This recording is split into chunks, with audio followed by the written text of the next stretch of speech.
Let me let me welcome all of you to this session on China, which looks very promising. To help us with a broad perspective on this country, before we discuss our book for today, we have a guest speaker, Professor Harsh Pant, who is the author of a recent book entitled The China Syndrome, one among the many books he has written. So please join me in welcoming Professor Pant to our book club. We will introduce him to all of you after our preliminaries, the birthday celebration, selected book for the month of October, and a very interesting curtain call.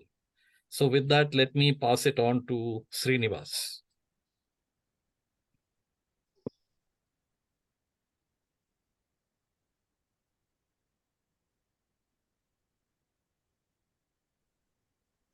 Okay, we begin.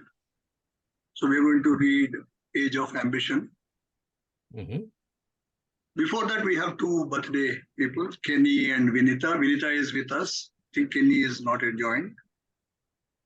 Happy birthday to both of them. Hey kid, I hear it's Happy your birthday. birthday. Thank you. Happy birthday to you. Happy birthday. Happy birthday to you. Happy birthday, happy birthday, happy birthday to you.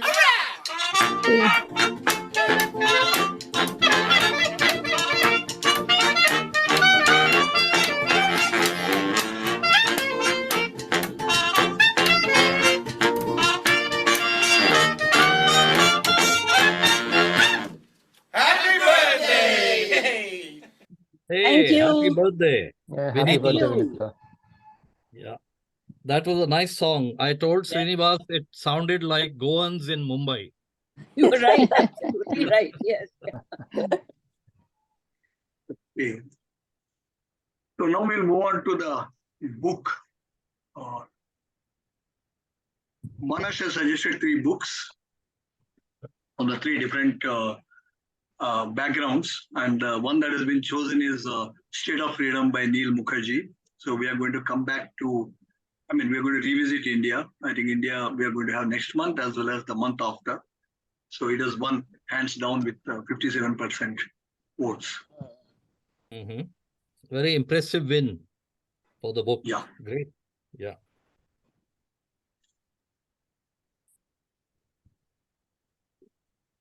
My name is Evan Osnos, and my book is called Age of Ambition, Chasing Fortune, Truth, and Faith in the New China. Yeah, this book began with a problem, really, that I faced in my own reading and thinking about China, which was that there are these two big questions, these two big narratives. One, of course, is about China's extraordinary economic rise and the way in which it has improved people's lives over the course of 35 years in all of these measurable ways. And that's really what we talk about often when we talk about China around the world. And then the other big narrative, which is about how is this political system, which was created in 1949 and has evolved a bit over the years in important ways, but is ultimately and fundamentally still the system that was designed by the Communist Party. How is that going to accommodate the growth and the transformation of the country?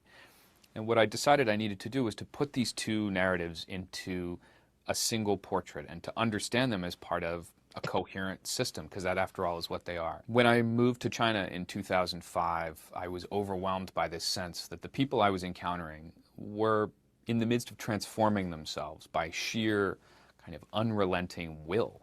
They were just figuring out what it is that they wanted to do, and then they would go do it. The guy that I think perhaps made this most clear to me is a farmer that I met in Yunnan province who had figured out that there were people in France who were interested in the fungus that was growing beneath the trees in his village, and that they would pay a lot of money for them. They were truffles, and he figured this out and became a tycoon. He was a sort of truffle king of Yunnan province. And there was this kind of audacious self-invention associated with that, and I found that thrilling, and I wanted to write about that, and I started to write about that. And then the further along that I followed people's lives and the more that I got to know them, the more often I found that the idea that they had for themselves would oftentimes come into contradiction with some of the institutional and structural barriers that stood between them and whatever it is they were trying to create. So if we take somebody like Ai Weiwei, the artist, for instance, who's ended up receiving enormous attention around the world, he set out basically to say, I want to use art for political purposes. I want to be able to say something that's critical about the government or critical about the world in which we inhabit in China using the tools that I have available. And what he discovered, of course, was that there are limits on what you could do. Ai Weiwei ended up being arrested in 2011. And in some ways, in cases that were much less dramatic than his, I discovered that people were running up more or less against the barriers of what was possible. Some of them are still breaking through, and some of them are still able to achieve what it is that they want. But the narrative that I had begun with in 2005, and the one that made so much sense to me, no longer was as clear and as simple as I had thought it was. As I got interested in this idea of ambition, which really is about what is the engine that's driving people these days, what are the questions they're trying to satisfy for themselves, what I discovered was that there were three things. There were this process that people were following in many cases. And the first thing they were trying to do was to achieve the most basic economic satisfaction, fortune of some kind, however they defined it.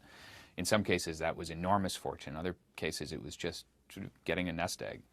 And as they accumulated a bit of property and they had something they needed to protect, what they realized was that they could no longer afford not to be informed about the world around them, not to understand really about who's setting the rules in China. What are the policies that matter? And ultimately, who's deciding those policies? And are they fair? And that's what fed the creation of this kind of extraordinary burst in investigative work in China, whether it's in magazines or newspapers or online. And then the more that they satisfied some of those basic questions about the world around them, the more they began to look inside themselves and look at some of the existential questions, the kind of metaphysical questions about what does it mean to be Chinese in the 21st century? What are the values people care about? You know, the last 30 years has given people a lot of things. It's given them material satisfaction. It's given them enormous access to information from around the world. But it also hasn't answered the basic questions about what are we doing? What do we stand for as a country? And what am I here for as a citizen? And people have set out sort of in search of answers of their own. The longer I was living in China, the more I became aware of the ways in which China's transformation was sort of similar to our own, or at least reminded me of our own in America, and particularly the moment about 100 years ago when the United States had gotten past the trauma of the Civil War. In China's case, it was the trauma of the Cultural Revolution. And we had, for the first time, the chance to try to build the country, both physically and then also institutionally. You know, we were building great universities, and we were building the transcontinental railroad in the United States. And China, in some ways, was doing the same thing. And one of the outgrowths of those kinds of periods of almost fantastical change and accumulation of wealth is that there's also spectacular corruption. There's environmental pollution, and there is the sudden awareness on the part of, for instance, workers, people who have not benefited as profoundly from the change, that they have a right and they have a voice to stand up for themselves. And that has been another feature both of the American experience, that's what led to the progressive movement, but also in the Chinese experience. There's been this sudden awareness that people who had, for the first 30 years of China's economic boom, been willing to sacrifice because they had so little beforehand, they're now suddenly saying, you know, I demand a little more out of this. Where's my part of this bargain? Being back in the U.S. has not changed my sense of China substantially, but I have to say, though, that being back in the U.S. has changed my sense of where these two countries are in their relationship to each other. And I'm encouraged, actually, by the recognition that a lot of the questions that people in the U.S. and that my friends are thinking about and talking about are actually very similar to the questions that people are thinking about in China. So, for instance, there's a lot of conversation in the United States about income inequality and about healthcare and about how we educate our children. And those are actually some of the same things that are on people's minds in Beijing and Shanghai, particularly, obviously, among the middle class in the big cities. But I'm struck by the fact that we, at the very moment that our sort of lifestyles are getting more similar, or at least our day-to-day experience is getting more similar, our two countries are also finding themselves in a more confrontational and awkward position as they figure out how to make room for each other in the world.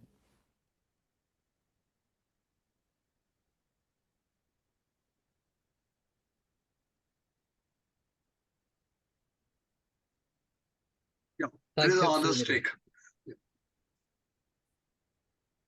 Thank you for that curtain call from the author. And now we My name is Evan Oster. turn to our guest speaker for today, Professor Harsh Pant. Let me welcome you formally on behalf of all of us. And I'm really glad you are able to join us today in spite of your busy schedule and that you travel overseas later in the day.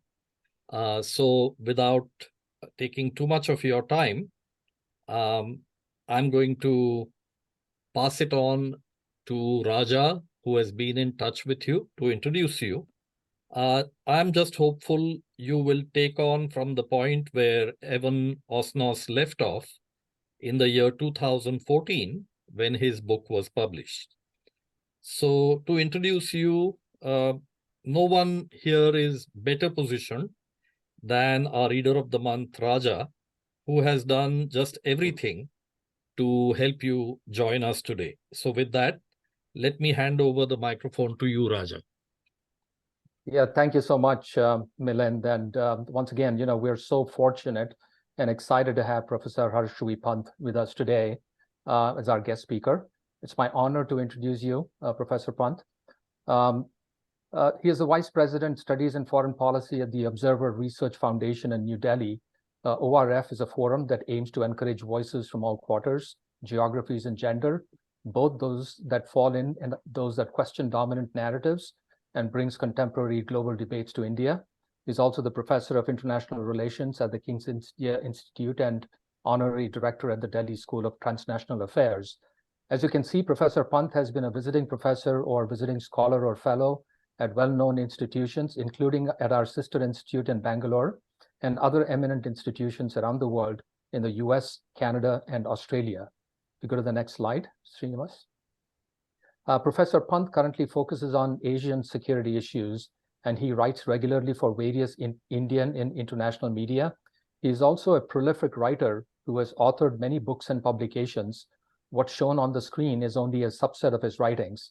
These include the books China Ascendant and the China Syndrome, which is the primary reason that we have invited him to join us today, so that he can share his thoughts with us along the lines of our theme for today's session and complementary views as well. So Professor Pant, a hearty welcome to you on behalf of all book club members, from all of us who are here today. Thank you. Thank you, Raja, and thanks everyone for making me part of this conversation. I was just joking with Raja that it looks so interesting that I might join every month. It's just a great idea in this age when every conversation is around what you have said on Twitter or what your Insta feeds are telling people. I think just to take a step back and talk about a book. At least I'm very inspired. So thank you so much for having me here today, and thank you for the topic and Evan's book, which is a great which is a great book. It's in some ways the idea of China and how China manifests itself everywhere and in various dimensions. And that has been a strong part of some of the work that I've done. I'm by no means a China expert, sinologist, but I started looking at Indian foreign policy when I started looking at Indian foreign policy, because that's my primary domain. Very soon you realized, and I was, I finished my PhD in 2006, and since then I've been teaching and researching and writing, and very soon you realize that how Indian foreign policy has a primary axis, and that axis is China. You can almost define every dimension of Indian foreign policy today through that axis, and it's quite extraordinary because in some ways we have had this fascination with Pakistan for the entire 6 decades of our existence. And then suddenly in the last decade and a half, we have seen that axis changing to China. And when I started looking at this question, and I think, and let us also put this out there, that the book that the China Syndrome that I wrote was in 2004, and Evan's book is also 2014.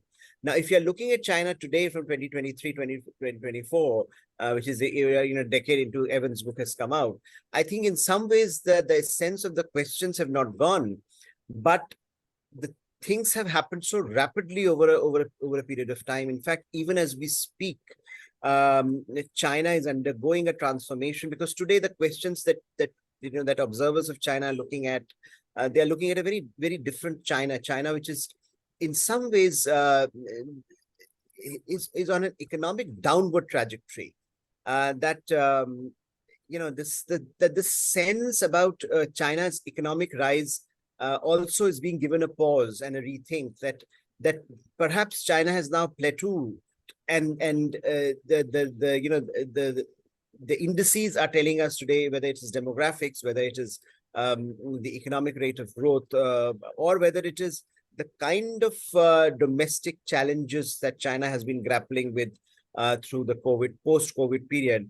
They present, I think, an enormous new framing of these issues of where China is going. Because now the questions that I think many of the sinologists are asking is, if the economic trajectory goes down significantly, how will that impact the rest of the world? And also, perhaps more potently than ever in the last 2-3 years, we have seen the West ratcheting up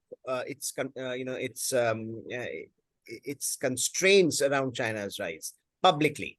So the debate between containment and engagement of China, which started from 1990s, let's engage China, has now moved all the way publicly, explicitly to, well, we can't allow China certain technologies, we can't allow China the kind of framework for economic engagement that we gave China in say in 1990s and 2000s. So in that sense, the conversation has shifted.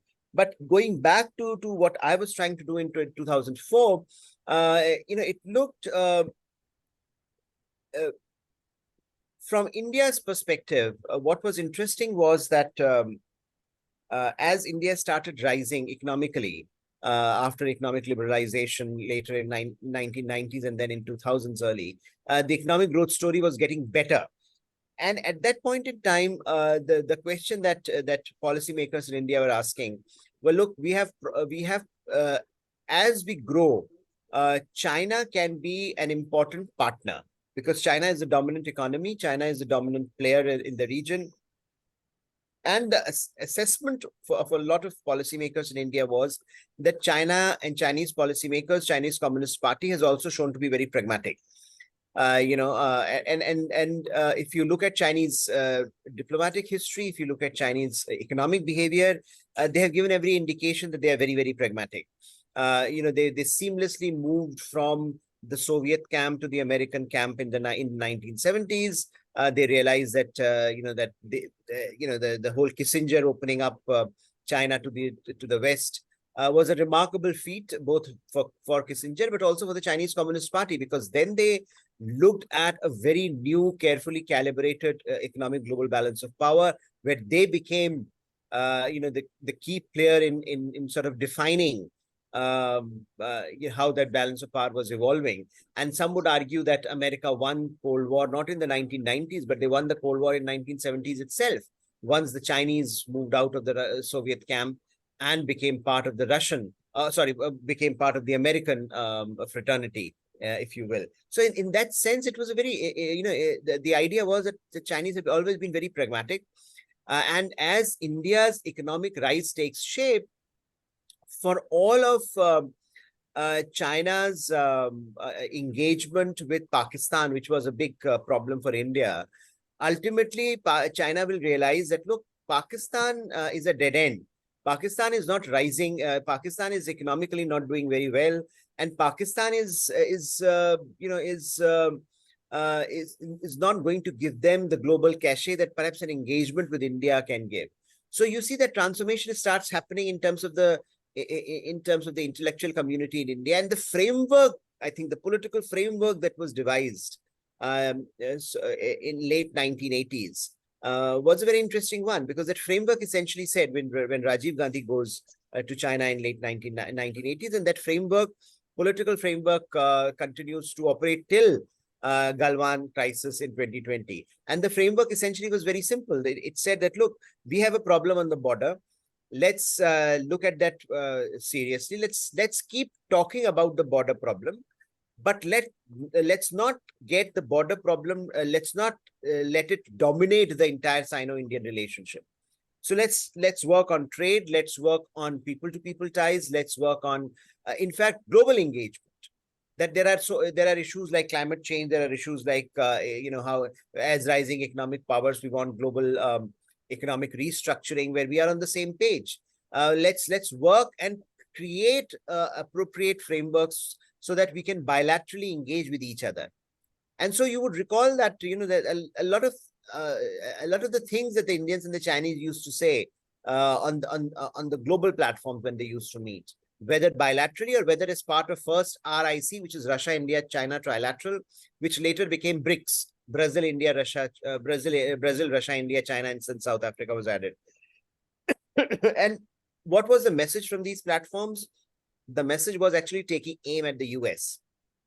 That look, US is a unipolar moment after 1990s. US is hegemonistic, and those designs should not be working. The West should cede space to other players like Chinese and the Indians who were rising. And in some ways, bilaterally, plurilaterally through these platforms, India, along with China, started demanding greater voice in global representation, greater voice in global platforms, greater voice in especially in economic multilateral institutions. So that was a very interesting phase in some ways where the sense also emerged of the Asian century and how the two nations can contribute to that. Once again, a revival of the 1950s engagement, which was based on this Asian solidarity process. That look, we are both Asian countries. We need to work together. We need to create space for Asia to emerge as an important player on the global stage. Now, in the 1950s, of course, this idea dies because of the 1962 war. But when you're looking at it in 1990s and 2000s context, this idea starts taking shape because there's a new economic reality. China has already grown, and India is on the path of economic growth. So there is greater optimism that Indians and the Chinese can make this space. So essentially my book was about looking at the challenges that were operating for India and China at the strategic level. And the optimism that at times was expressed by Indian policymakers in a very interesting manner. In fact, you have Mani Shankar Iyer, for example, who was then the petroleum minister. He mooted this idea of India and China jointly bidding for oil and gas across the world. That why are we out competing each other? Why shouldn't we be doing this together? and then you had people like Jairam Ramesh, again a very significant player in the Congress, and then a minister writing a book like Chindia. This idea of China and India coming together. So there was a lot of, in that sense, 2000s was, because of the economic argument, because of the global argument, the way global politics and economics was structured around the US and the West, there was a sense that perhaps Indians and the Chinese need to create an alternative, or perhaps are in a position to create an alternative, which can challenge some of these tendencies of Western hegemony. And China also, in fact, work towards that in its own way. In the context of today, when we are discussing, when Ukraine is so much on the minds of everyone, the Russia question has also been very interesting, because for a very long time, India believed that with Russia, if India works with Russia, then there is an opportunity for India to balance China out, because it was very clear that China was far ahead of India in economic growth. China was dominating global discourse. China was the one that the West wanted to engage with, or India's engagement with the West was increasing post 1990s, but it was nowhere near the same scale as China's.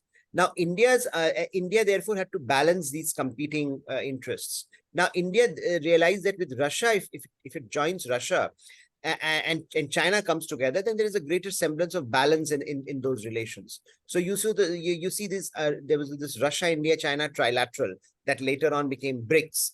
That trilateral was very interesting because there the three countries were coming together.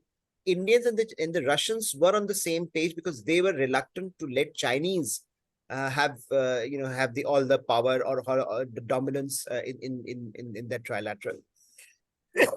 Excuse me. But and India thought that with its relationship with Russia, it can manage China. China, despite being the dominant player, would not be able to push its agenda because Indians and the Russians will work together. So in that sense, Russia was an important enabler for India to manage China's rise at that particular point in time. Today, of course, it's a very different kind of a relationship we are looking at between Russians and the Chinese. And in fact, this month, there is a BRICS summit later on in South Africa. And it will be interesting because Indians are getting really worried now that the dominance of China in a platform like BRICS, which was supposed to be primarily an economic platform talking about economic restructuring of global economic institutions, is increasingly being dominated by China. And recent reports suggest that China is proposing an expansion of BRICS, and India, along with Brazil, are two countries that are saying, let's hold on first. Let's first define the parameters of that expansion. So increasingly, we are, on three issues, and I'll conclude with that: trade, global cooperation, and the emerging realities of the Asian century. On all three issues, we are looking at significant divergence increasingly. Those issues that were supposed to frame convergence are also now becoming, between India and China, sources of divergence. Now, trade. Now, post Galwan, which in 2020, when the Galwan crisis happens at the border,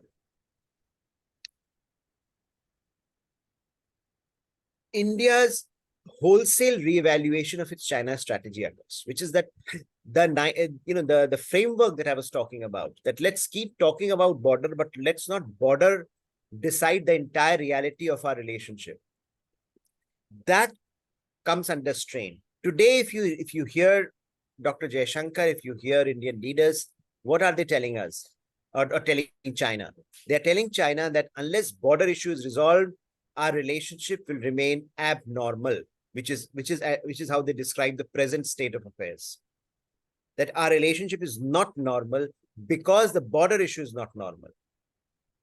And that that reflection happened post Galwan crisis in 2024 when the two forces came into conflict for the first time. Violence happens and deaths happen after decades along the Sino-Indian border.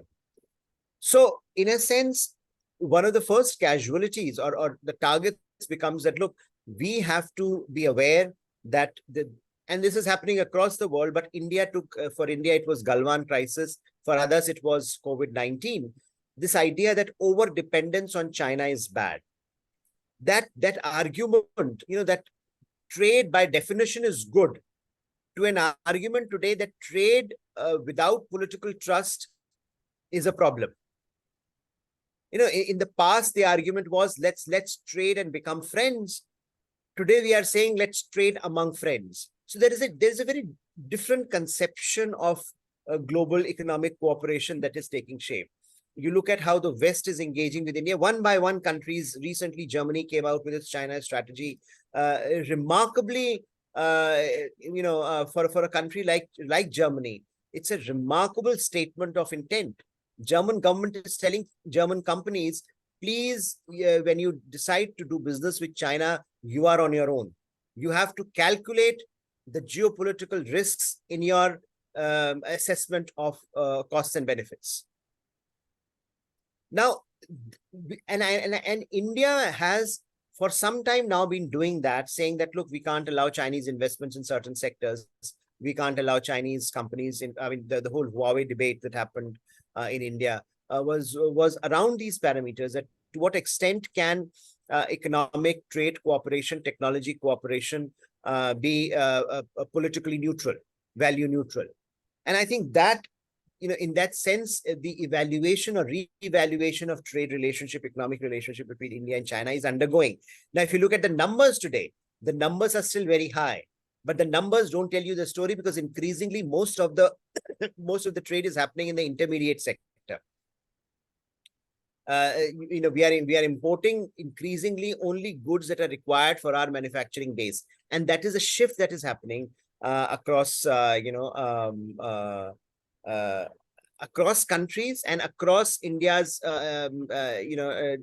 sectoral priorities. So that is that is one way of looking at what the older argument around trade is undergoing a re-evaluation. How far it sustains itself remains to be seen. Whether this is a long-lasting issue, or whether this is simply a flash in the pan for the moment, because there is a mood swing against China, because there is a mood swing against this whole idea of geopolitics and geoeconomics to be kept separate. So that is one part. The other is global cooperation, around which we had framed that, look, we can work on global on climate change. We can work together on issues like economic restructuring of financial institutions, global financial institutions. We should both demand, to a certain extent, whenever India and China meet, as part of RIC, or as part of BRICS, or as part of even on platforms like Shanghai Cooperation Organization, where India is also a member of, China is also a member of, there is a demand for global cooperation and how countries come together. But I think the ambitions have been lowered. The ambitions are today not exactly similar. There is a greater realization that in India, that a lot of what China is saying at the public level is often contentious. And so, if you there was a meeting that happened last week. It happened virtually. India was the host of a platform called SCO, Shanghai Cooperation Organization, which is basically a regional organization of Central Asian countries, Russia, China, and a few of Central Asia's neighbors. Now, in that, China was pushing for BRI connectivity across Central Asia. India's response was, well, we all love BRI, we all love connectivity. We would all like to be connected, but connectivity on whose terms? Connectivity cannot be devoid of lack of respect for sovereignty. So increasingly, even on issues which ostensibly are about regional and global cooperation, we are seeing these fault lines develop between India and China that are manifesting itself openly. That India is contesting Chinese, of course, BRI India had contested long back when it came out, but today India is also contesting it in regional platforms, at the risk of getting isolated, because a lot of the Central Asian countries, for example, are very interested in BRI. But what India is trying to do is remind them that, look, we said the same thing in 2004 when BRI came out, and countries like Sri Lanka did not listen to us. So you have a problem now in Sri Lanka, for example, where a lot of debt is being incurred through many of these projects. A lot of countries in Africa, in Latin America, there is a report which says around 80 countries are stressed because of the debt that they had incurred because of BRI. Now, India may be making that point to basically put its own bilateral engagement with China on the map. But irrespective of that, I think the mood that used to be there in 2000s, about the cooperative element with China on global affairs has also withered down. Finally, I think this whole idea of Asian century is also getting reevaluated, and the best argument or the best manifestation of that is, how do we define this geography? India increasingly today uses the term Indo-Pacific, which is that Indian Ocean and Pacific Oceans have to be seen as one contiguous maritime zone. These are not two different entities, because classically, if you look at how Asia has been defined, if you read traditional books, Asia has always been South Asia and Asia Pacific. Today, the mental mapping of the region is changing. So we are increasingly saying Indian Ocean and Pacific Oceans have to be looked at together. And Indo-Pacific, therefore, is a term of frame of reference for majority of the world, except China and Russia. China doesn't like the term. And of course, Russians are not using the term because Chinese don't like it anymore. So you have a peculiar problem, even in terms of terminology. There are terminologies of how we are looking at some of our mental maps of geography, etc., are also changing, are also evolving. And that is certainly going to be a challenge, because if either India agrees that there is no such thing as Indo-Pacific, or China at some point comes down and says, well, we agree that we were wrong and Indo-Pacific is the way to go. There is no middle way. So when we are saying what kind of a 21st century we want to create, there is a fundamental divergence at the very beginning itself. How are we looking at Asia? What is Asia for us? So that, I think, permanently changes the way we are configuring our relationships, our partnerships, our imaginations of what the strategic geography looks like and what issues are important. What are we saying today? We are saying we want free, open and rules-based order in the Indo-Pacific. Now, all of these are targeting China. And so in a way, our conceptualization is of course, is much more in sync and openly in sync with how perhaps America is defining its priorities in the region. We are sitting in the Quad, which is the Quadrilateral Security Dialogue with Japan, Australia, India, and in the US. And China believes that they are, whether it's a concept of the Indo-Pacific or whether it is the Quad, these are aimed at containing China.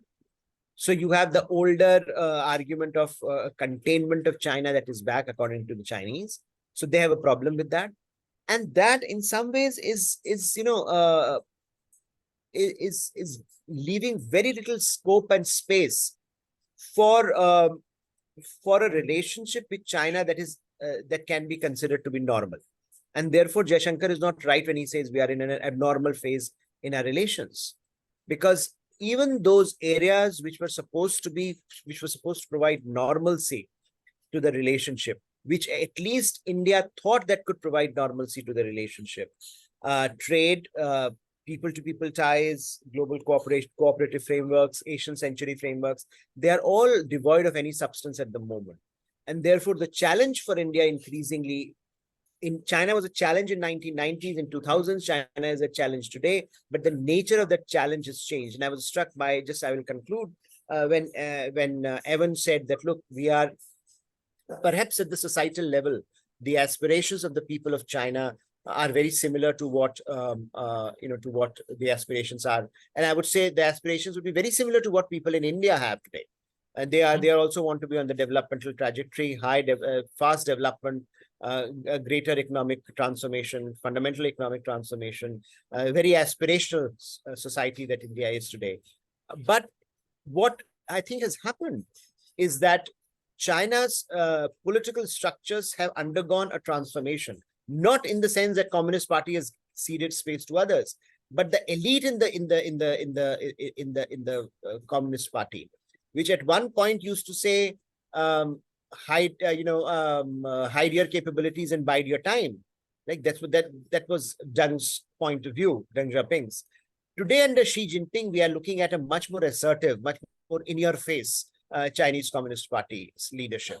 And the centralization that we are seeing under Xi, the idea that China's time has arrived post 2008-2009 financial crisis, and it is China's time to demonstrate to the world that we are the world power. That has aggravated problems, I would say, to a certain degree for China itself, because it has created a range of pushback alternatives which I think China is now having to contend with, including from India. So India was, I think, if India would have been a relatively easy country to deal with. But the inability of China to give anything in return, because the questions that many, I think, in India often ask, and this is, by the way, even true at the societal level. At Observer Research Foundation, we conduct annual surveys on foreign policy of the way India's youth looks at foreign policy. And India's youth is absolutely negative on China. There is not an iota of positivity that comes across. They don't see a partner in China. They don't see an even economic partner in China. They don't see a future in China. And that's a terrible thing, because China is a neighbor. China is the biggest, is going to be one of the, or will continue to be a very, very big economic player. So the fact that at the societal level, we are moving apart is not such a good news, both for the Indians and I would say for the Chinese. But this is where we are. And therefore, the inability of the, I would say, I would put the onus back on the Chinese Communist Party, because the inability of the Chinese Communist Party elites to frame their rise in ways in which others around them think of them as, can think of China as a partner in the developmental journey, is going to be very problematic and challenging for China's rise. And therefore, when Evan says that, look, we are moving, his assessment is that despite the societal similarities, countries are moving, US and China are moving in different directions. That also applies to India, that despite our similarities in the way we think of our developmental challenges and the need for, an expedited developmental criteria. And imagine a situation where if the relationship were normal, both of us could be harnessing each other's economic potential, which we will not be able to do if the relationship remains stuck in this very difficult logjam. The two nations increasingly are looking at the world through different prisms and are looking at themselves through different prisms. And I think that's where the problem for India and China relationship will lie. Raja, thank you so much. Great. Thank you, Professor Pant, for your very thoughtful comments on China based on your extensive research. And I'm sure all my friends also appreciate the broad perspectives you provided on the India-China relationship. So, hope you are okay with taking a couple of questions. And so I'll open it up to the floor. Please go ahead and ask a question of Professor Pant. Can I ask a question? Can I go? Sure. Go ahead, Divakar. Okay. Just wondering what are the implications of the changing demographics in China, especially their aging population and the shrinking workforce? Yes, I think, that is something that a lot of the countries are looking at very carefully, because it also juxtaposes India and China, because India's, has a young demographic, and India's, it's very similar, the decline and the rise. So you see that gives also this idea that perhaps this is more of an India moment. And it can be capitalized upon, but I think for China this certainly poses a problem in terms of the long-term viability of the societal structures and the economic structures domestically that they've created. How to sustain a population which is aging rapidly, which is not being replenished by youth, and a lot of the questions around labor and around this idea of China being the manufacturing of the world, or continuing to be that manufacturing, low-cost manufacturing, is already under stress. We know that other nations are emerging, whether it is Vietnam that has benefited a lot from countries moving out of China, and looking at the labor market. So I think a lot of the manufacturing that used to look at China as a very viable alternative is rethinking the implications of what perhaps the changing demographics might mean for them, and therefore their long-term viability in China and the world. and we are looking at some of that being translated into other nations getting some opportunity. And I think that is a point that that was made at the World Economic Forum this year. That look, we often say that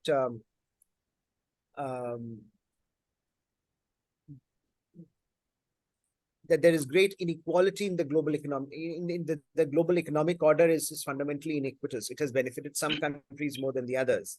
Now, if, for example, because of what is happening in China, or because of whether it is demographics or whether it is an explicit China plus one strategy that many countries want their companies to follow, if that means that there is greater equity that comes across, that that there is a greater opportunity being created for other countries, that's really good news for the global economic order. It may be slightly bad news for China in the short term, but I think that also means that there is some equalization process that is happening across the region and across the world. So I think demographics increasingly is going to be one of the reasons why China is going to face some short-term problems because of the way the manufacturing sector, global manufacturing sector looks at China. But I think also because of the domestically, the ability of Chinese Communist Party to deliver is also going to be determined by how they are able to manage this flux in the labor market, in the sort of labor, in their demographics. So that is fundamentally the challenge. Thank you so Thank much, Professor Pant, for that detailed response to Divakar's question. Given the time constraints, let's take one more question. Go ahead, whoever wants to ask. Yeah, it's me. I hope you can hear me, Professor. I have if you look at the last 30 years, every country benefits short term from China and long term China benefits. And then there's a crisis. Whether in America it's manufacturing, whether in Africa it's debt, whether in India it's Galwan. Since the patterns are so clear, why does China continuously remain attractive to new people who come to it until something happens and then they move out or recalibrate their relationship? Exception is Pakistan, but it's a basket case. If you take that out, across like 20, 30 countries, now it's Solomon Islands, there's always some reason why China gets ahead until somebody pays a price, politically, economically, manufacturing, war, and then they move out. So isn't that pattern very clear to people who've been studying China over the last 3 decades? And why does it not impact China politically or image-wise? That's a great question. I don't know whether there is that that pattern is that evident, because there are different kinds of relationships that countries have with China. When you talk of the West, for example, the West had almost a messianic spirit vis-a-vis China, that we can change China, that we can if China is integrated into the global economic order, then somehow China will not be China, that somehow China, the communist system would give space to a more open liberal framework. That was the whole logic of Bill Clinton's idea that let's integrate China, that let's give China space in WTO. And today everyone is ruining the fact that they were invited into the WTO and they were given so many aspects of preferential treatment. So the West, of course, wanted to make money out of China and Chinese growing market, but the West also wanted to change China. So it was an idea that here is an experiment, that almost being conducted. That while we could not do with the Soviets, because Soviets were not integrated economically with us, China is a different case. It is integrated economically. It is more of and China gave the impression of being a very pragmatic country, that it could seamlessly move from one place to another, one alliance to another, one relationship to another. So I think that for the West had been a problem, and the West is now changing track. For others,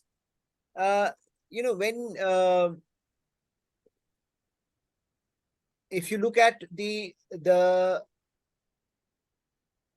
kind of money that China has been able to put on the table, it's quite extraordinary.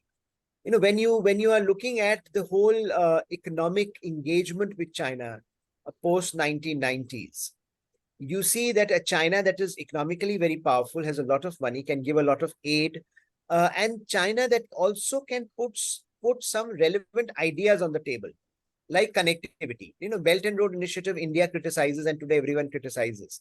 But China was the only country that was saying that, look, connectivity is going to be a problem.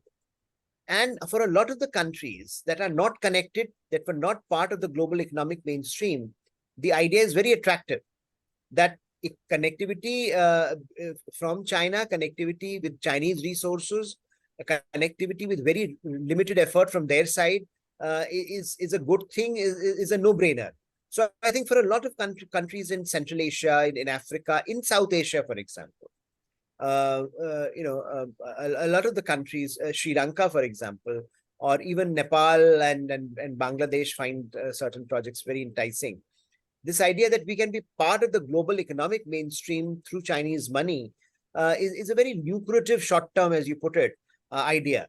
Now, the long-term costs often are not evaluated in the same way, in the same manner as they should be. And when you look at the comparison is with the West, which is in some ways European Union and America, which often provide a lot of aid, but that aid comes with so many strings attached, which are largely political in nature. So, you should have this kind of a human rights program, you should have these kind of laws, you should have this, and only then we will give you aid. So for a lot of the countries, it's a no-brainer where they would go, at least for the elites. Because most of them, a lot of them are not democratic in that sense. Some of them are also trying to look for short-term gains. By the time long-term comes, who knows? As Keynes said, in the long term, we are all dead. Who cares about the long term? So I think in that context, China becomes very attractive and very lucrative. Even for India, I mean, today we can say, oh, Huawei was never in the picture. But when you look at the debate on Huawei's entry into India till 2019, the debate was premised on the very fact that many people were arguing that, look, India is a big country. It requires 5G at a massive scale. And the kind of costs at which Huawei can provide it is quite significant, significantly less compared to what the Western companies were doing it. So why not go for Huawei? So I think in some ways it was primarily an economic calculation that many people were making. Today, the argument has become that, look, you cannot simply do a cost-benefit analysis of these things because Chinese may not look, some of the costs may not be in your face, but the costs will come back to bite you very soon.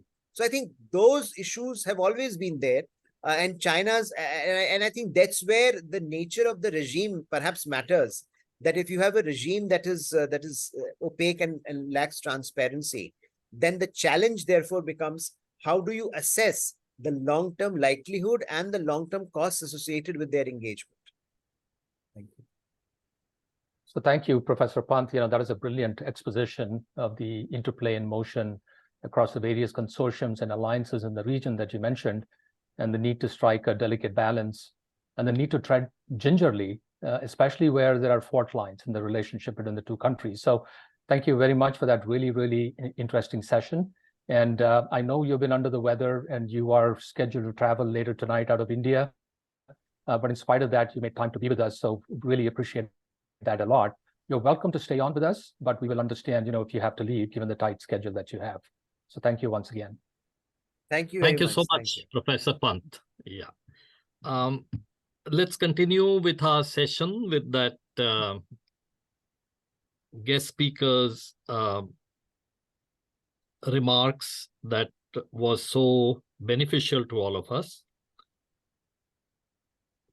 Raja played an exemplary role as Reader of the Month for our book today, Age of Ambition by Evan Osnos, right from starting with a short list of no less than 37 books on China, from which he recommended 3, with Age of Ambition coming out a winner, to putting in all effort to invite our guest speaker today and introducing him to all of us. So with that, let me hand it over to Raja for his overview of the book for today, Age of Ambition. All right, thank you, Milind. If you can bring the slide up, Srinivas, the first one. Yeah, it is up. Is that on? Okay, all right. So this session on China was designed to be themed around a closer look at its people, their lives, aspirations, challenges, and culture. There are tons of books and even more articles on China, but the more recent books are either on economic, political, and technology matters, or they're based on what's gleaned through social media from the outside about life in China. I did an exhaustive search for books with a deep treatment of this theme, but I was unable to find more recent books based on an immersive experience of life in China. And that is not surprising for two reasons. The pandemic and zero COVID policies in itself wiped out nearly 4 years from that timeline. And the regime from 2013 of Xi Jinping, an authoritarian leader whose reign has seen increasing levels of censorship and mass surveillance, made it more difficult, if not impossible, for anyone to gain unfettered access in person across the country over many years, which Evan Osnos was able to do. There are a few other books based on immersive experiences, such as Peter Hessler's award-winning trilogy, but 2 of them were published in 2006 and the third in 2010. Our chosen book by Evan Osnos, a National Book Award winner for nonfiction and a finalist for the Pulitzer Prize, was published in 2014 based on the author's experience on the ground over 8 years from mid-2005 to mid-2013, most of it as the Beijing correspondent for The New Yorker. For almost all of that period, Hu Jintao was the paramount leader of China, except for the last 4 months when Xi Jinping had taken over. Based on the author's travels, interviews, and observations during a period of tumultuous change in the economic and social landscape of China, Evan Osnos documents the journeys of well-known and ordinary citizens of China through the multiple lenses of their aspirations to remake their lives for attainment of fortune, pursuit of truth, and to meet the need for a spiritual North Star to practice faith. It is an age of ambition, a period of possibilities as the country emerges from a prior, even more repressive period. Through the many interviews, the author remarkably shines revealing spotlights on the Chinese people's aspirations, hopes, and dreams, but also the conflicts, challenges, constraints, and fear that dominated their lives. The fact that this period also intersects the birth and initial growth of internet access in China adds a powerful new dimension and layer to the narrative. The author brings out these elements through stories of individual people that he tracks and the conversations he has with them. These include many ordinary citizens, such as those in the neighborhoods where the author has lived, but also some famous people across the spectrum. It's fascinating that some of these famous people that he chose to follow and interview over many years became famous or more famous than they were before during his period of contact with them. The author describes these Chinese lives on their own terms. The opening pages sets the theme of the book as an account of the collision of two forces, aspiration and authoritarianism. There are 3 parts consistent with the title, focusing on 3 things that the Chinese people were previously denied by politics and poverty. Indulging in business and economic opportunities in China in part 1, which is chasing fortune, the power to challenge censorship, the onset of protests, and the struggle to make truth more widely visible in part 2, which is chasing truth. And finally, the desire to find peace and stability through religion and faith as a counterbalance to the repression and corruption that people encountered in their daily lives. And that is part 3, chasing faith. An interesting tidbit, Evan Osnos's father, Peter Osnos, was born in India to a Jewish refugee family from Poland. And he is an accomplished journalist and publisher who also served on the board of directors of Human Rights Watch. The narrative covers a period that has seen the most rapid and extraordinary expansion of infrastructure and industry in the world ever. While corruption was massively prevalent, the sheer magnitude of the growth is simply mind-boggling and without parallel anywhere. The US took 55 years to grow per capita income from $3,000 to $7,000. China did it in 10 years. During the period of this book, China was building the square foot equivalent of Rome every 2 weeks, turning more urban than rural in 2012. In 1999, China's exports had been less than a third of America's. A decade later, China was the world's largest exporter. It is ironic, and this is a key theme of the book, that this extraordinary and sustained level of growth was ignited and enabled even as the repressive regime continued to practice Chairman Mao's idea that the individual is subordinate to the organization. The book lays a great foundation for those who want to understand the evolution of the new China and the clash between the rise of the individual and the party's continuing efforts, but also its struggle to retain control. Recent events provide brief flashes of potential of power returning to the people. For example, the widespread protests in November 2022 forced the party to terminate within a month the harsh implementation of zero COVID policies. There are signs of severe economic and demographic strain emerging in the horizon, which may trigger similar uprisings. The unemployment rate for youth ages 16 to 24 has been going up for several months and is now at 21.3%. Many more have chosen to lie flat. Tangping, it is a popular term for rejection of societal pressures to overwork or to overachieve, to not be ambitious, but pursue a simpler life. A report last week talks about increasing numbers of Chinese youth taking up jobs as full-time sons and daughters, staying with their parents, paid to do household work and care for elders. An opinion article 2 weeks ago by an associate professor at Peking University, published in Caixin, The Media Empire launched by Hu Shu Li, a character in the book, writes that if the estimated 16 million young people lying flat at home or relying on their parents were included, and therefore not actively looking for work, the true unemployment rate for youth could have been as high as 46.5% in March. This combination of a rapidly aging demographic, and if you look at the charts below, the left two are for China, showing the change from today, 2023, to the year 2100. And on the right-hand side is a similar kind of, what they call the pyramid charts for age demographics for India, the same year, 2023 and 2100. And you can see the disproportionate growth in terms of the aging population in China. And that's going to be problematic because in combination with the ill effects of one-child policy, this will create an untenable situation for them.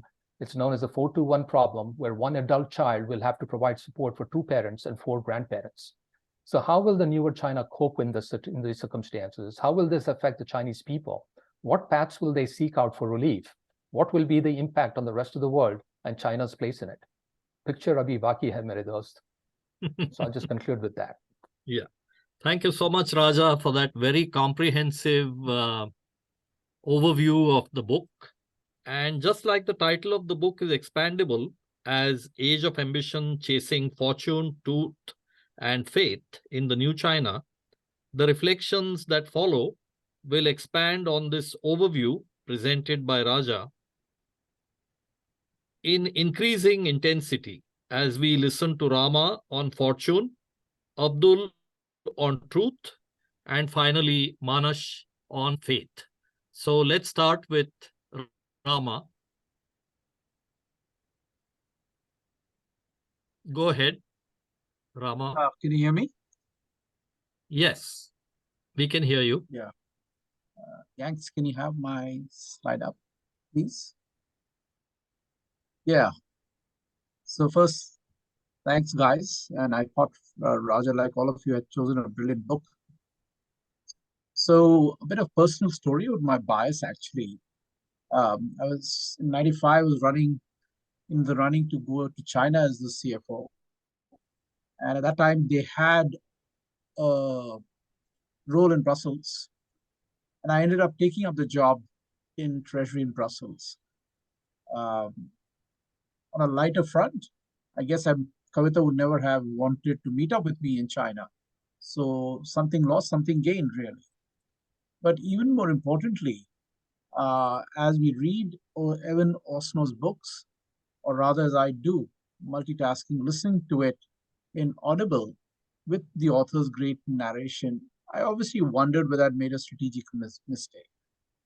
I was very fortunate that I had interactions also with the Chinese organization and had to visit it in 2003, 2002 and 3. And when you look at the growth that has taken place and the way they have gone about it, it is totally stunning. In fact, after Russia, before Russia even, China has been a country that I've been reading a lot about for a very long time. And this growth, in a way, underpins this book, especially the first part, which is the creation of fortune.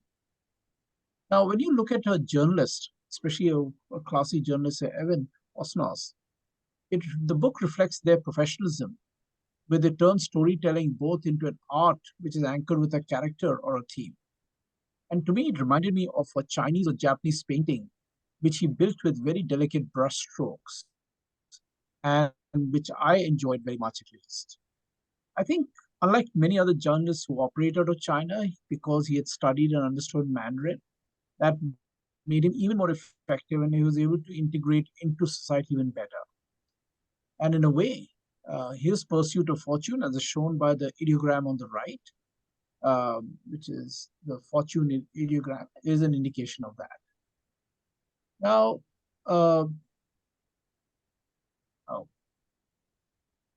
okay. The next paragraph is more my personal reflection. I think the Chinese had always been very focused on kicking out the foreign devils.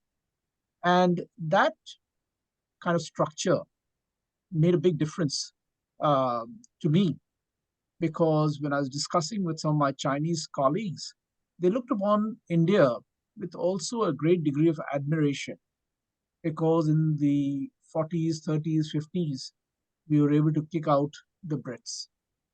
But in each of these cases, each chapter is linked beautifully, and this chain of links is also the beauty in the book. In my section, it starts off with an idealistic and smart Taiwanese officer who defects from Taiwan, abandoning his wife, children, and elderly parents for his self-growth, and goes off to mainland China. It got me pretty surprised, because one wouldn't expect that. Can I add the next slide, please?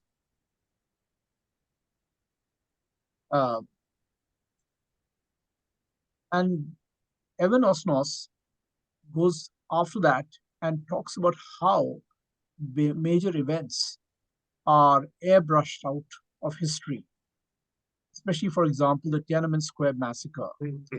And this kind of reminds me, and this is not something that we can point a finger at China only, but a lot of other countries all over the world are going about it, whether it's in Florida in the US or in India in different ways.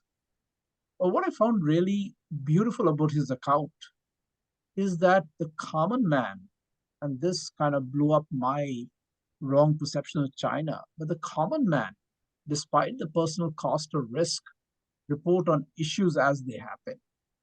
The classic one was whether it was on the one child policy. And I remember asking our guide at the Great Wall, asking about that policy and what it meant to her. This is in 2003. She just kind of refused to answer. In this case, they talk about how these women were put into black jails. And maybe this was the precursor of CIA's black prisons more recently.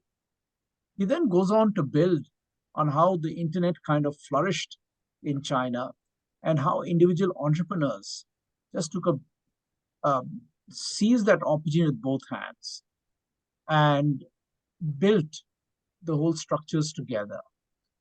And this is one example that he gives, which I really loved, was how Gong, one of the characters that he speaks to, became a billionairess, and by creating something which I think is a bit like Shadi.com and Tinder coming together. And that's where she found her husband also. And the beauty of Evan Osnos, he goes into the system and basically looks about trying to search for a spouse, even though, as we know, with the current exchange, that he was married. But the kind of details that were there certainly blew my opinion about what a communist society was like, because the people took the reins of their entrepreneurship and their life. The other thing that he discusses is the entrepreneurial verb of the 70s turn from generation to me generation, and that is what has driven completely. And this is where I think China's focus on primary education really paid off. And in a way, it kind of underscores the articles by Ashok Modi in the book that he wrote on the challenge of India catching up with China, given the investment that China has done over their years in human capital. Evan then goes on to also talk about that the impact of this challenge of one-child policy is that because of the feticide, by 2020, which is roughly at this time period, there will be 24 million men. In today's New York Times, for example, I've read, just to give you a comparison, that the rate in Haryana, for example, because again of feticide, is that there are 834 women to 1,000 men. No. So and I say this in a light-hearted way, because maybe Sharmista Dubey, who kind of heads Tinder, Bumble, etc., may have learned from her entrepreneurship. But what he does is that he then juxtaposes it with Deng's reign and how wealth starts getting created. And this is when people start learning a lot more about English. People dream of getting their kids into Ivy League colleges. And sometimes I find also that for all the self-praise we do over IITs, it's amazing that the Chinese already have quite a few universities in the top 100. And even though I'm sure, this is Anjali's admonition some time back, that we need to be a little cautious about such lists because they could be biased and skewed in different ways. What I did find disappointing in this book completely is that he airbrushes even the challenges of Chairman Mao or the Gang of Four or Zhou Enlai. And I wish he had covered that in greater detail because that also has a bearing on today's history.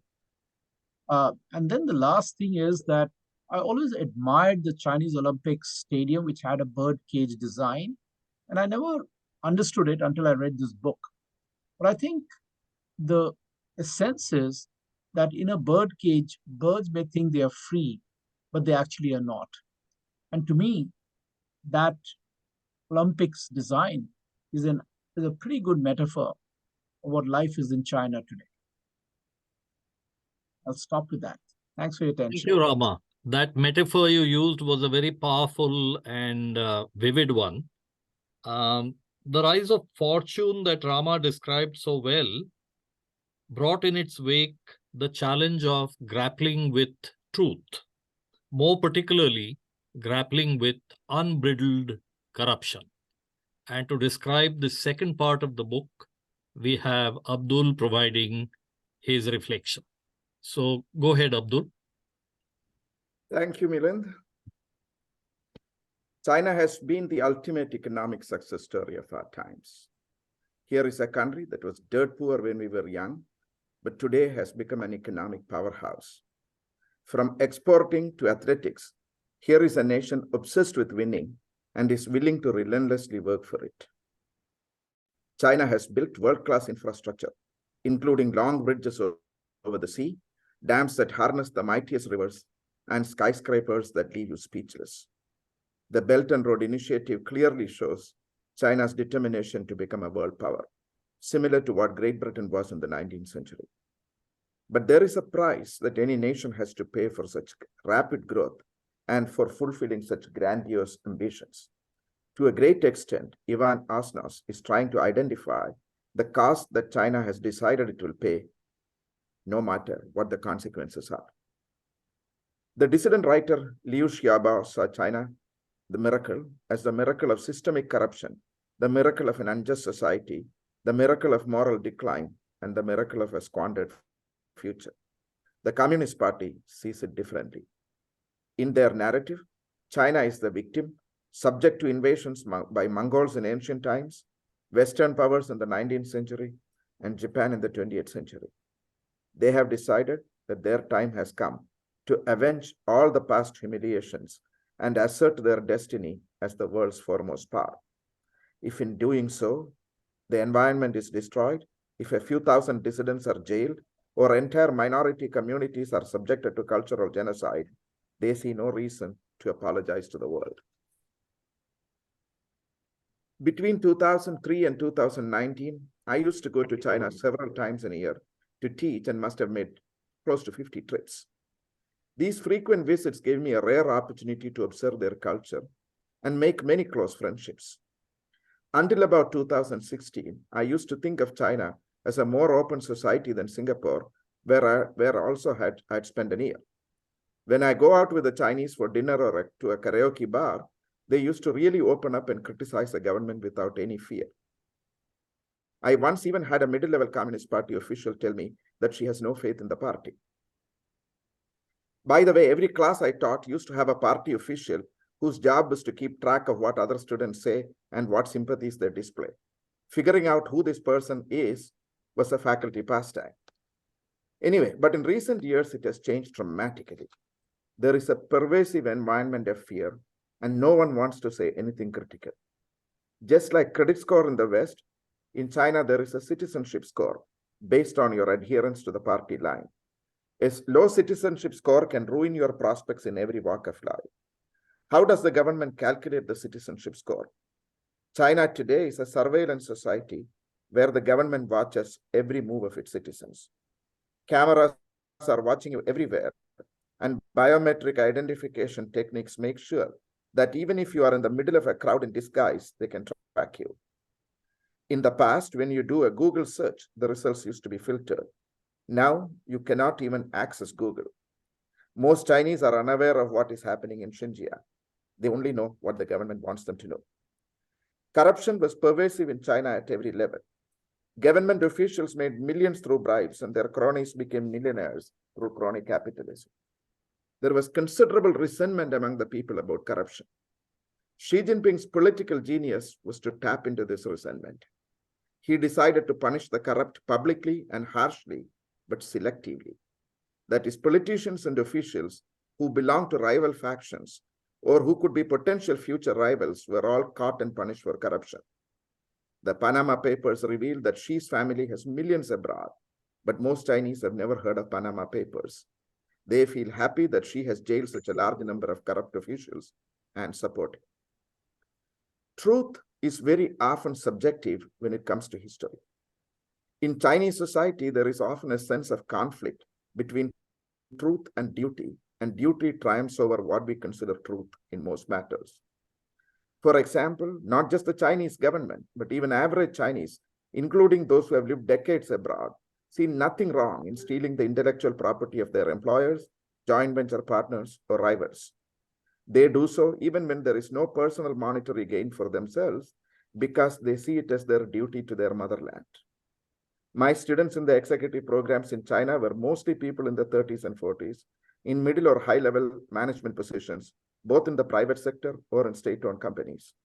They were always courteous and respectful and treated me very well, because in the Confucian ethics, it was the duty of the student to serve the teacher. But to my dismay, they all cheated during exams, no matter how hard I tried to stop them from doing so.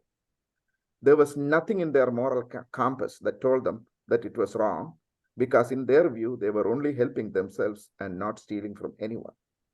Kind of like us in India producing a medical certificate to support a leave application when everyone involved knew it is not true.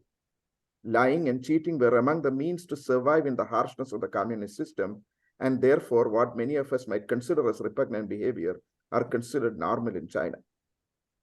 The book ends before Xi Jinping comes to power. Back in 2012, most of China watchers did not know what Xi might bring to the equation. He was a colorless bureaucrat who was a compromise choice primarily because of his blue blood credentials. There was still some hope at that time that China will continue to move forward, following the trajectory of the previous 30 years. Unfortunately for everyone, but especially for Chinese citizens, Xi has reversed course in ways that no one expected. He is increasingly becoming a Mao-like figure, assured of a lifetime leadership role, and his Xi Jinping thoughts are now enshrined in the constitution. External expansionism has been combined with internal authoritarianism in a political alchemy that ensures Xi's stranglehold over the party apparatus. In a rather bizarre illustration of his power and paranoia, you cannot even take a Winnie the Pooh book, picture or book to China today because of Xi's resemblance to Pooh. To attribute China's economic growth solely to government foresight is a mistake. The loosening of controls unleashed an incredible amount of creativity and entrepreneurship in the last few decades. The biggest danger China faces is that as repression increases and loyalty to the party becomes the paramount consideration, this entrepreneurial energy will be throttled and may lead to economic stagnation. At the end of the day, each country has to make a choice of what kind of society it wants to build. Mussolini united Italy and made the trains run on time. After the humiliations of the Versailles Treaty, in the course of just a decade, Hitler made the machine, the best in the world. In the years after World War II, Stalin made the Soviet Union a superpower with a hydrogen bomb and a Sputnik. And in each of these cases, there were millions who cheered these dictators because of the nationalistic pride that they injected into their citizens. Chinese are the most jingoistically nationalist population that have come. India, for most of the last 100 years, RSS was a fringe group, but in China, everybody belongs to the RSS. In nationalist dictatorial narratives, truth is the first victim. And as I get older and older, I find it more difficult. You have been able to throw a very sharp light on the level of challenge that China faces with truth and particularly with unbridled corruption. I think when materialism and its limitations become known, people tend to move towards faith. And that's the third part of the book, which Manas is going to provide his reflection on. So let's listen to Manas. Go ahead. Okay, thanks guys. If you could, Yanks, put the slide up. I have my own copy though. I can keep moving.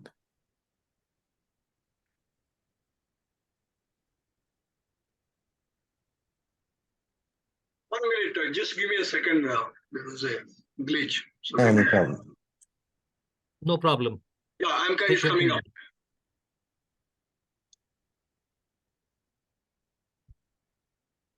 Yeah, go ahead, Manas. Okay, great. Thanks, guys.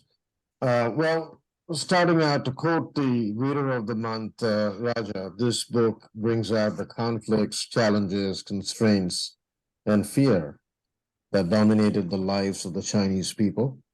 The book brings out those human conditions admirably through his characters and anecdotes, supplemented by commentary on the system and, of course, the Communist Party. Fate begins with the spiritual void that resulted from the smashing of the four olds: customs, culture, habits, and ideas. The author documents the revival from what he observes in the neighborhood with fortune tellers, naming experts, and the rise of motivational writers who blended religion, business, and self-improvement. Along with the rise of the Lama Temple, the author introduces Shang Dezhang, who runs a multi-purpose resolution agency. The rehabilitation of Confucius is really the most remarkable during this time, with the building of a huge statue in his honor. So if we can go to the next one. The temple next door to the author serves as a backdrop to this filling of the void, with daily performances and his meeting with the temple head, Wu Zhiyu, who always ended his orchestrated performances with harmony that was linked to both Confucius and the Communist Party.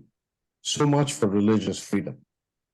Interesting that a famous poet had been beaten in front of the same temple, incidentally in 1966, who later committed suicide. Okay, so moving on. The Passing By chapter deals with a young child who was run over and nobody came to help. A violation of the age-old Chinese concept of humaneness or Ren. The author did well to interview the Good Samaritan who went to help the little child.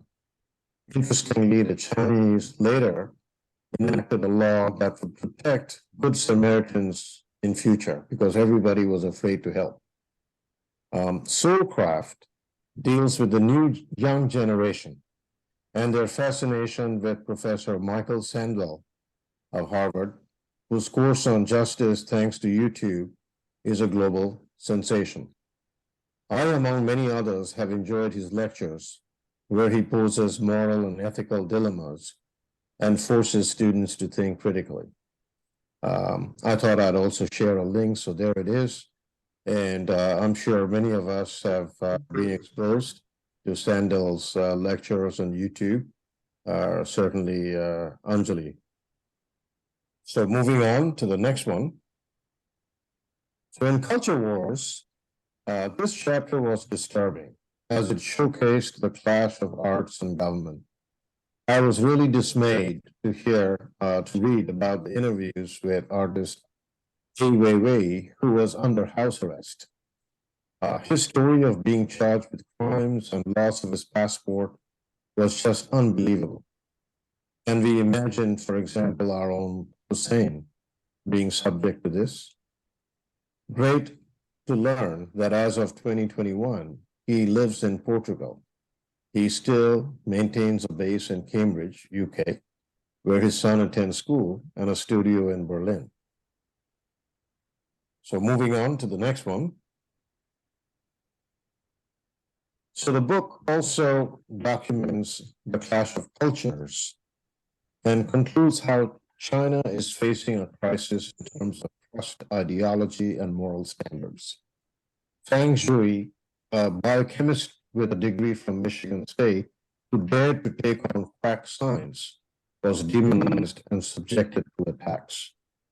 Artists like Weiwei, and a scientist like Fang, both subjected to oppression.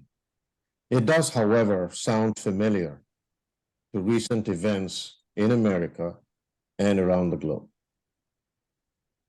In the chapter Breaking Out, the author recounts his association with Tang Jie, whose nationalistic website was also subject to suspension for reorganization, quote unquote.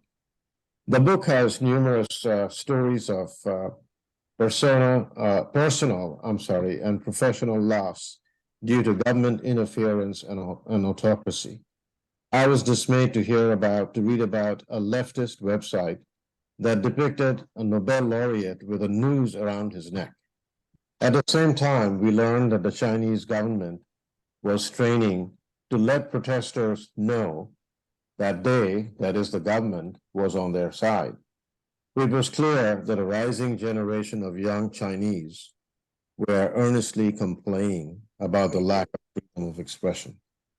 We also get an account of the dissident Cheng Guangsheng escaping and being rescued by the American embassy. Cheng commented how the artist Weiwei was from an elite background unlike him, but they both shared the same experience in the pursuit of justice. So on to the last one.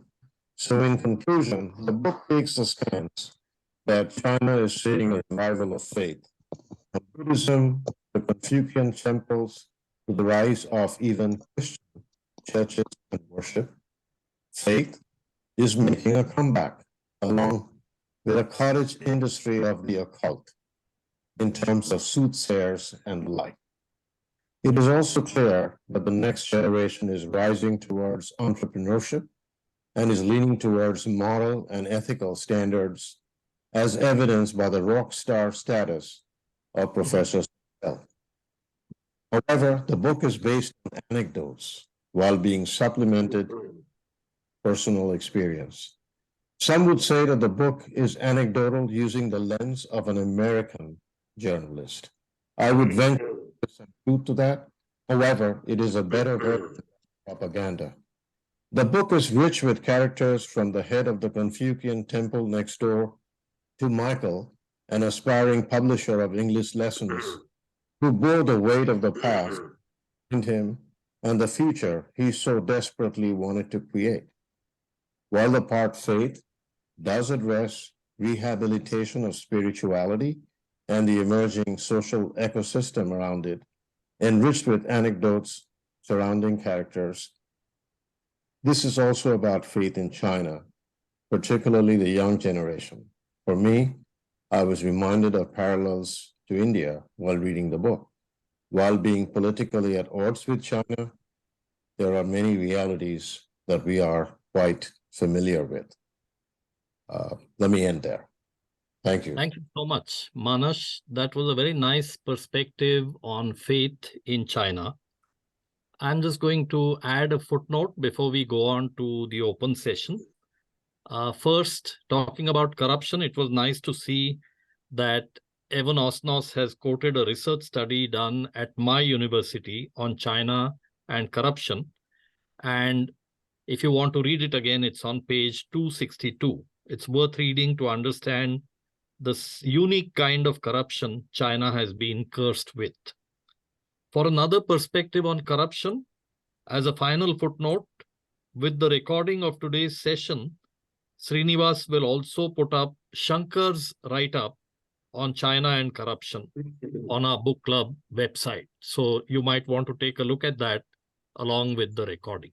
Okay, so with that, we conclude our reflections on faith, truth, as well as on fortune. And that was in reverse order. But now let's spend some time in open discussion. So go ahead, whoever wants to begin.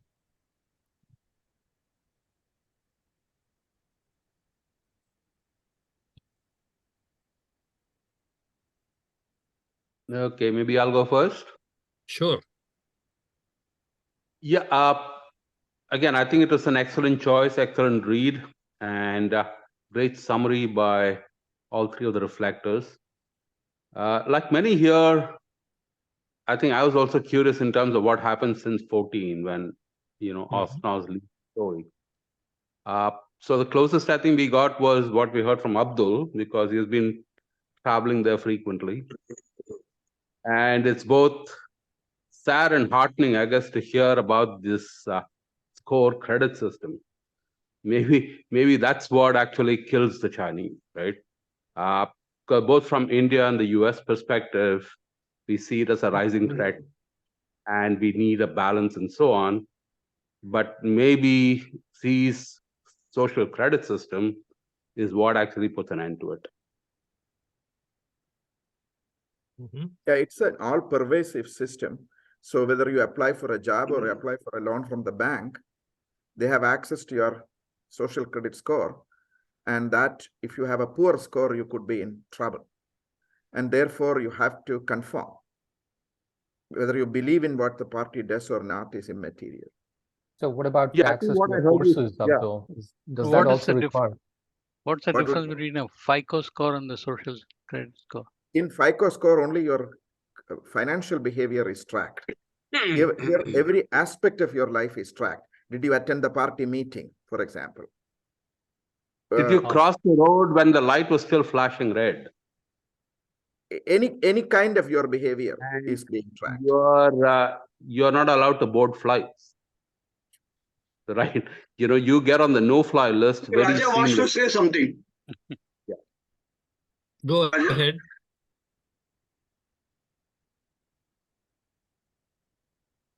Go ahead. Srinivas, who wants to say something? Raja.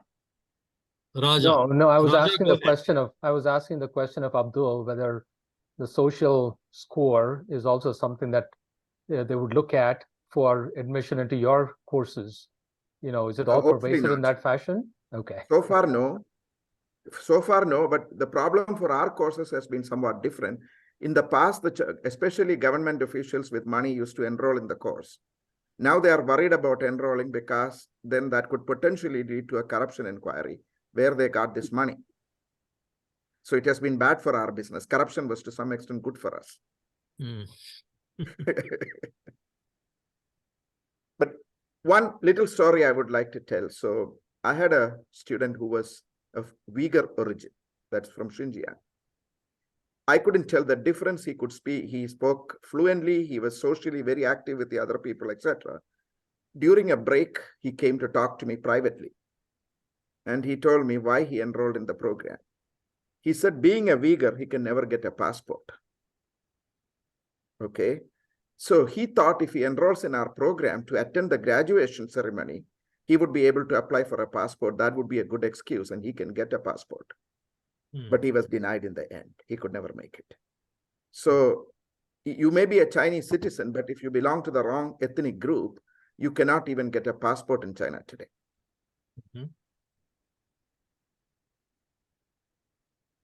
Any other thoughts on what all Abdul, of you any heard? other communities other than the Muslim Uyghurs who are denied passports like this? I'm not sure about the Tibetan situation because I never came across a Tibetan in any of the classes that I taught. And as far as the ordinary Chinese are concerned, they are at a loss to understand why the Tibetans are so ungrateful when Chinese have done everything to civilize them and make them Chinese. Okay. I would just want to share some experiences. I started traveling to China in '94. I traveled extensively in the '90s and then in 2007, 8, 9, trying to buy equipment from the Chinese. Bought a lot of equipment in Nigeria from the Chinese. And the equipments were low price, excellent value for money, but the service was terrible, especially during installation, etc. There would be very little support in terms of English. In 95, 96, when I traveled, I had gone into the hinterland from Xi'an. You know, Xi'an is in the interior. And the host specifically pointed out to the houses they had built to tell me how they were so different from the houses in India, because the villages in India have thatched houses made of mud, etc. And here were houses which were pakka houses, very nicely tiled outside. And in many cases, what had been done, as I was told, because I visited some factories also at that time, that the Chinese had, the farmer had converted half of his land into an industry with a collaboration. And by virtue of that industry, he owned 50% of the equity. And he stayed in the other half where he built a pakka house. And he lived very well. His standard of living had considerably gone up. And these two young Chinese hosts of mine who spoke good English, reasonable English, were sniggering at me, trying to show me कि देखो आपका कैसा है India में घर और हमारा कैसा है घर. So I don't think the Chinese have great love for Indians. That's my view. While you may say that they respect Indians, but they also have another face where they look down upon Indians. No, in all fairness, Chacha, Professor Pant said quite categorically that the issue currently is societal. Indians don't like society. Indian society doesn't like Chinese society. Chinese society doesn't. I think Osnos was, I think Raja mentioned something in a prior period. मैं 95 की बात कर रहा हूँ आपसे. हाँ, वो तो prior period हो गया. Okay. Got your 1995. point. Srinivas, you've raised your hand. Go ahead. Yeah, I mean, I had experience with Chinese in 2009, 2012, and we are building the country's largest shipyard and largest ship ever built. And for ships, you need welders. And in India, UP people are supposed to be good, and so many others, Malayalis and everyone supposed to be good. But to our dismay, we found their quality is so poor, it is not acceptable for the world-class ships.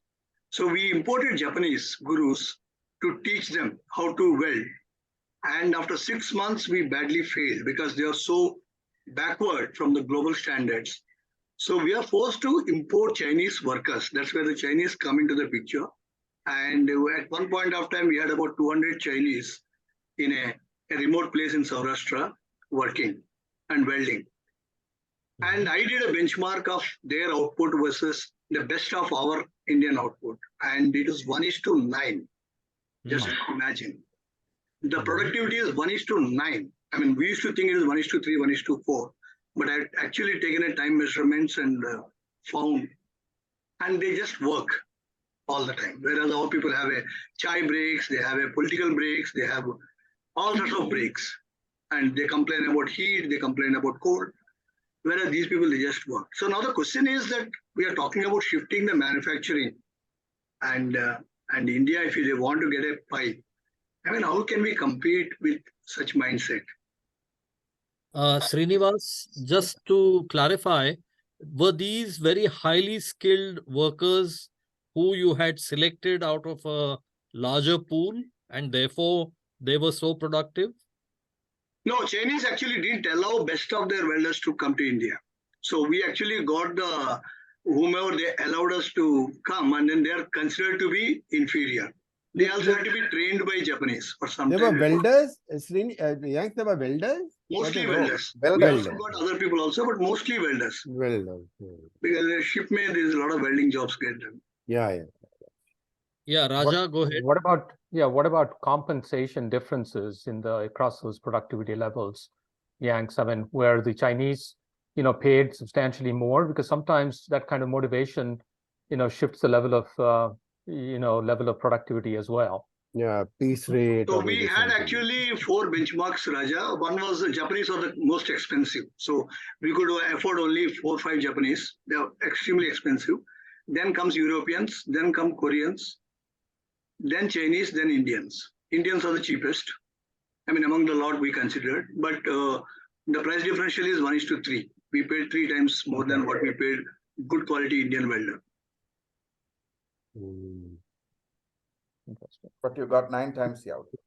But we got a 9 times output. So there's no comparison. So actually we applied for 200 more, but Ministry of HRD took it to Parliament. They said that these people are displacing Indian jobs. So it became a dispute between Ministry of Industry and HRD.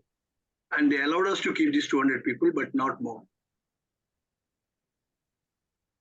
Yeah, the work ethic is truly amazing. There is no question about it, and we have to admire that work ethic. Hey, Abdul, I got a quick question for you. Can you expand a little bit about the cheating that you said you caught everybody, most of them cheated? Like how? They just compared shared answers? There were so many different ways in which they cheat. It could be there were times when they will openly share answers unless you are actually staring them in the eye. The other could be when you walk away, they will try to open their book. But the worst was how they would communicate with each other. They'll say, I want to use a cell phone because we want access to the dictionary. Some of the words, English words, we don't understand. So they will access the phone or the internet. But once they access it, it is very easy for them to communicate to each other the answers. Got it. So along the same lines, I put it in the chat box. I'm curious to know from those of you who are in India currently and reading about levels of corruption in China, do they sound far worse than the levels of corruption you see in India currently? I have a point to make about corruption in China, not really India. It's where an American company is dealing with China. Its corruption is almost all pervasive in China. In order to get anything done, you got to pay bribes. And American companies are they're prohibited from bribing. They have the FCPA, Foreign Corrupt Practices Act. And I remember in 2011, the company that I used to work for at that time, Avon, got caught in this. They were fined by the US government for paying bribes to get the direct selling license from China. Sometimes the Chinese officials take very indirect approaches for getting a bribe. So this is a true story from an American student of mine who was working in China. So one day, he and his boss were invited for a party official's daughter's wedding. They came and they were very nice and they said, you have to be there. Sorry, we didn't invite you earlier, etc. So these two guys show up at the wedding. And it was a great wedding, great reception. And when they were leaving from the reception, the hotel manager comes and gives them the bill for the entire reception. Okay. So these guys had no choice. They had to pay. So I have an old story from China. Whenever Chairman Mao was photographed, he always had a tin of 555 cigarettes. You know what Prag used to smoke in India in the movies and all that. So therefore, that became the bribery ban, because 60% of DAT's profits on 555 came from China, global profits. Because whenever you went to see a bureaucrat, because Chairman Mao smoked it, used to come in tins of 50, you had to carry a few packs or a carton of 555, and give to the secretary before you went to see the guy. So it's a fascinating case for branding. There was no television, there was no this, there was no that. But because Chairman Mao was a chain smoker, smoked 100 cigarettes a day, British I give him free tins, BAT, British American Tobacco, and they got 60% market share in the country. Or 60% of their global profits were coming from there. I just want to give the example as the fact that corruption is endemic in every society. The Americans can't bribe because of this act, so therefore the American consultancies are flourishing in China because Yeah, they the bribe. Americans have They give institutionalized them, corruption. they're institutionalized. That's all. They don't do it themselves. But So Ishan, all this, they say it differently. They say it is relationship building. When I was in China, they said that you should bring cognac because the Chinese love cognac. So if you want to build relationship and, get a good yeah, so price, do you for and instance, me. from them, give them cognac. So do you and me. But when the Chinese come to see us, carry 555 in that cost because we needed them and they didn't need us. So ऐसा नहीं है. Okay, what I'm saying is that it's a form and manner in which it takes, but corruption is endemic to my mind in every society. This is different labels. The amount that America spends on lobbying the pharma industry is no less than what the Indian pharma industry spends corrupting the Yeah, government. but I think the difference is in the levels and the pettiness of the corruption. The petty And the corruption English is very. used. Here is something that I think highlights what kind of corruption exists in China. My colleague Andrew Wiedemann, political scientist at Georgia State University, examined patterns of bribes and prosecutions. He expected to find that the mechanics of Chinese corruption followed the hierarchical patronage system found in Japan and Korea. Instead, Wiedemann concluded the evidence suggests that corruption in contemporary China is essentially anarchy. He wrote that corruption in China more closely resembled corruption in Zaire than it did corruption in Japan. But unlike Zaire, China punished many people for it. In a 5-year stretch, China punished more than 660,000 party members for bribery, graft, and embezzlement. It handed down 350 death sentences for corruption, and Professor Wiedemann concludes at a very basic level, it appears to have prevented corruption from spiraling out of control.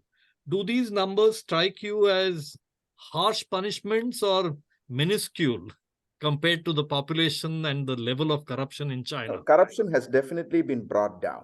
There is no question about it. Okay. There is far less corruption today, and that is how Xi Jinping has been able to legitimize his rule. But he has been rather selective in the use of his punishment. Okay. Anjali, go ahead.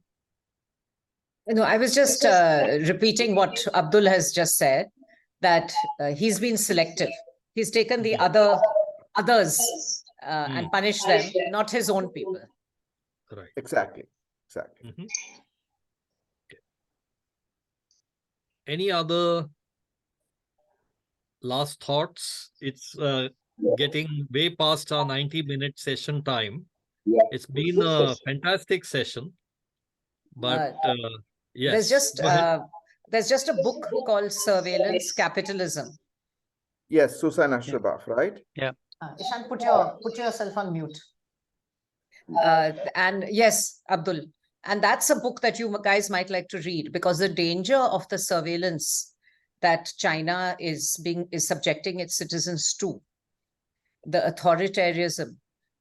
Of course, Shoshana, as Abdul says, is talking more about surveillance capitalism in the capitalistic societies. But I think the principle applies to China. And maybe, we keep talking about privacy and security, but the dangers of this type of surveillance falling into the hands of the wrong leaders, similar to the atomic bomb or the hydrogen bomb or nuclear arsenals, is maybe what the next century will have to look at. But obviously, Abdul knows more about this than I do. See, that's the reason they want to ban TikTok in America, right? Just a small comment. Can I? Go ahead, Vinita. My comment is with reference to surveillance. surveillance, as Foucault had said in his theory, was a feature of modern societies. And we are seeing that happening extensively everywhere. In India also today, I mean, we are talking about China, but in India also there is surveillance at every point.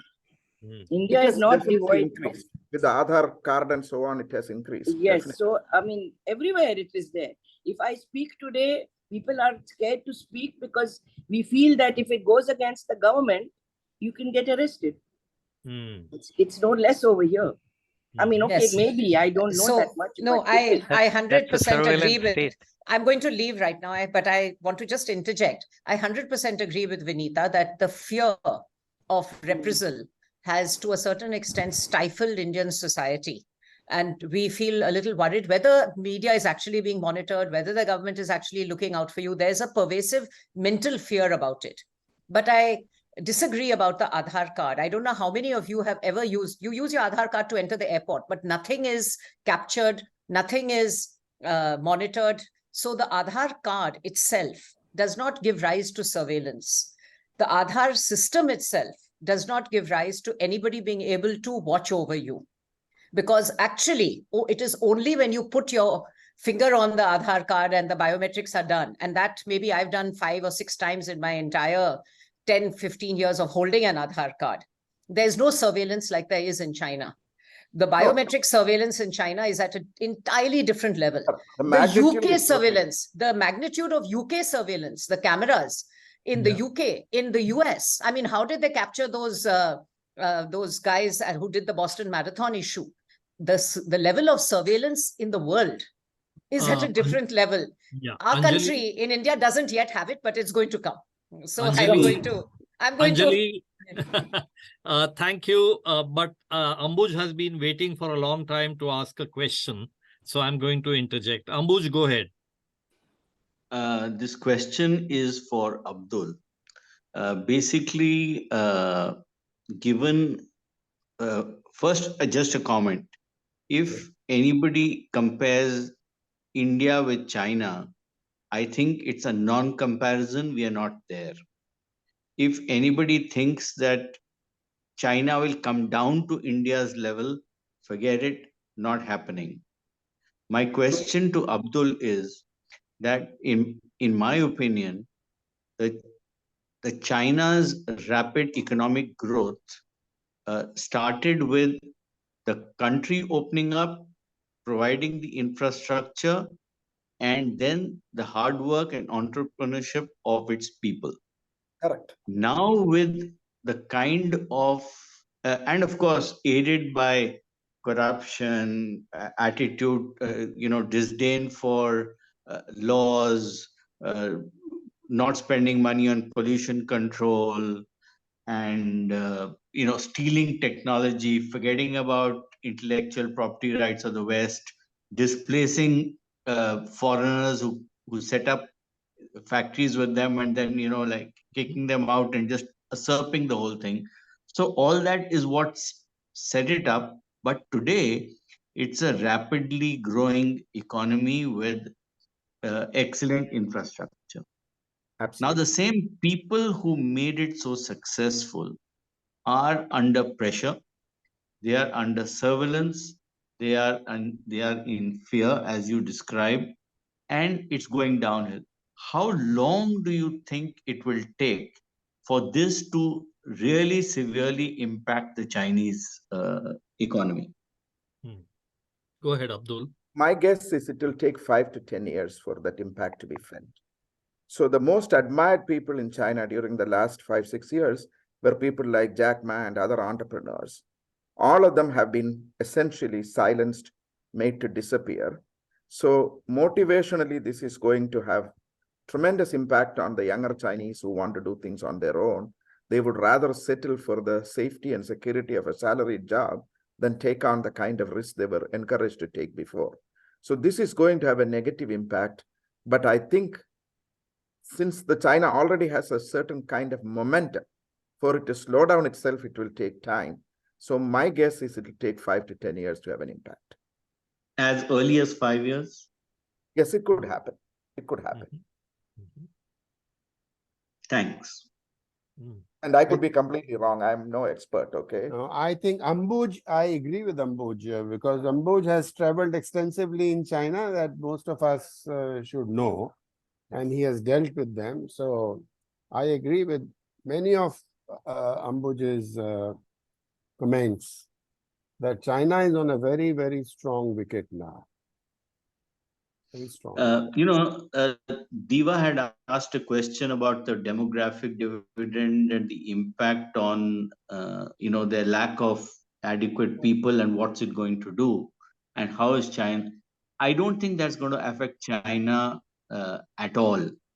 And the reason I say it is that the level of automation which China is introducing is eliminating lower level jobs which they which is being affected by lack of population, which does require them to upskill their people, which they are doing.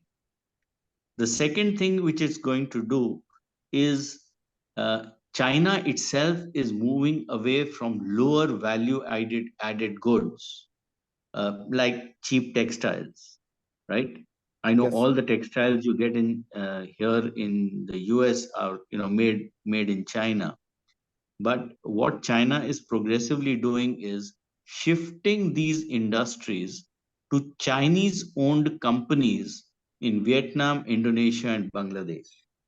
So they're using the cheap capital available there, the productivity available there, while China itself moves to higher quality, higher value goods. So China will continue to prosper.